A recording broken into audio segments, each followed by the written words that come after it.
Y hace minutos la Asamblea General de la Organización de Estados Americanos aprobó con 20 votos a favor y 8 en contra un proyecto de resolución por la situación de Venezuela y la crisis de los migrantes venezolanos. La resolución busca adoptar una respuesta regional a la crisis de Venezuela e instar a los países de América a ofrecer los mejores estándares de protección para los migrantes del país caribeño.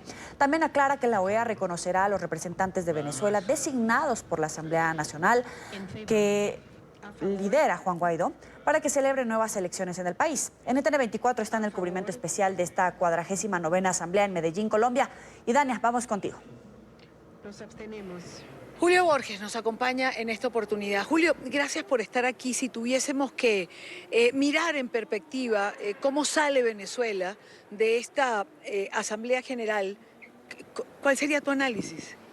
Mire, yo creo que hay cosas que son políticas o diplomáticas que no se entienden tan sencillo con tantos problemas que tenemos en Venezuela, pero el significado de estar acá y de haber sido ya oficializada la entrada del gobierno, del Parlamento y del presidente Guaidó a la OEA es un paso enorme de respaldo internacional. Significa ya una ruptura completa con el madurismo, significa una ruptura completa con la dictadura, el reconocimiento a nivel de toda América del gobierno del presidente Guaidó, y para nosotros nos da mucho más fuerza y mucho más respaldo para seguir adelante en un proceso que es irreversible, que es la salida de la dictadura. De manera que al final no es un evento más, no es simplemente micrófonos, diplomacia, bandera, es un respaldo formal e institucional de toda América a la democracia y al gobierno del presidente Guaidó. Claro, uno puede preguntarse, o lo que se pregunta el común de la gente, ¿y esto para qué sirve, Julio? Bueno, sí, sirve mucho para que se puedan tomar medidas de presión muy duras. Lamentablemente estamos luchando contra una dictadura que lo único que entiende es la fuerza bruta, esa es la verdad. Entonces la presión es lo único que va a terminar fracturando la dictadura para ir a un proceso de transición. Y hace pocos años, hace 4 años, teníamos apenas 4 votos en la OEA. Hoy tenemos el respaldo de la inmensa mayoría de los países. De manera que es un salto cuántico muy importante que se traduce en medidas de mayor presión. ¿Cuáles son esas medidas? Temas de lavado de capitales, temas de persecución de corrupción, más sanciones, más presión a familiares del régimen. De manera que eso es lo que nosotros tenemos que seguir apretando para que este proceso termine de quebrar la dictadura e ir a la transición. Julio, ¿qué pasa con el Caribe? Venezuela ha sido solidario con el Caribe, Venezuela ha sido uno más del Caribe, Venezuela les ha apoyado en circunstancias. ¿Qué pasa? ¿Por qué siempre con reservas? ¿Por qué siempre esa actuación distante o por qué siempre esa actuación al lado del régimen? Bueno, hemos ido logrando ganar votos del Caribe y eso también es un gran triunfo.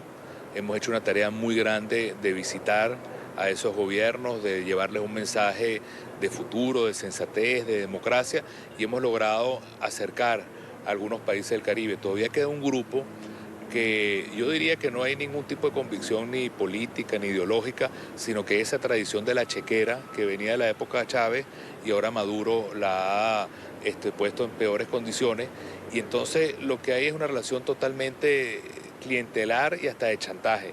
A muchos de estos países los chantajean por la deuda o los chantajeaban con el petróleo, y nosotros lo que tenemos que seguir persistiendo porque islas muy pequeñas valen tanto como un país tan grande como Brasil. Es decir, el voto de cualquier país del Caribe es tan válido como el de Canadá, Brasil, Estados Unidos, Argentina, y hay que trabajarlos con mucha fuerza para irlos convenciendo que no hay futuro para nadie con Maduro. Y una última pregunta, Julio. El impacto del informe que presentó la comisión que ha llevado adelante con David Smolarsky a la cabeza, que finalmente habla de lo que ya es calificado como un éxodo masivo dentro de los miembros de la OEA.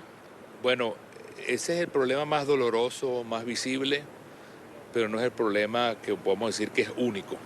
Hay muchas cosas invisibles que son tan graves como la migración, el problema del narcotráfico en manos de Maduro, el problema del crimen organizado en manos de Maduro, el financiamiento de grupos irregulares como el ELN o los ex-FARC, que lo hace Maduro sistemáticamente, sumado al gravísimo problema migratorio, hacen que ese Estado fallido que es Maduro se convierta no en un problema, sino en una amenaza de vida o muerte al futuro de Colombia y al futuro de toda la región. Este año se podrían cerrar ya con 5 millones de migrantes y refugiados y dentro de 10 meses se podría llegar a 7 millones, superando incluso crisis tan graves como la de Siria. Desde el 2015, además, Y la velocidad enorme. que es la cifra que marca ACNUR, porque si sumamos lo que salió antes del 2015, la cifra realmente es mucho más grande. Totalmente, pero en conclusión, lo importante es que ya el tema venezolano no es el problema del vecino que se le está incendiando la casa, sino que mi casa se está incendiando también. Y quien provoca ese incendio de la libertad y la democracia y el progreso de América Latina se llama Nicolás Maduro. Julio, gracias como siempre por estar con nosotros. Gracias, ¿verdad? Con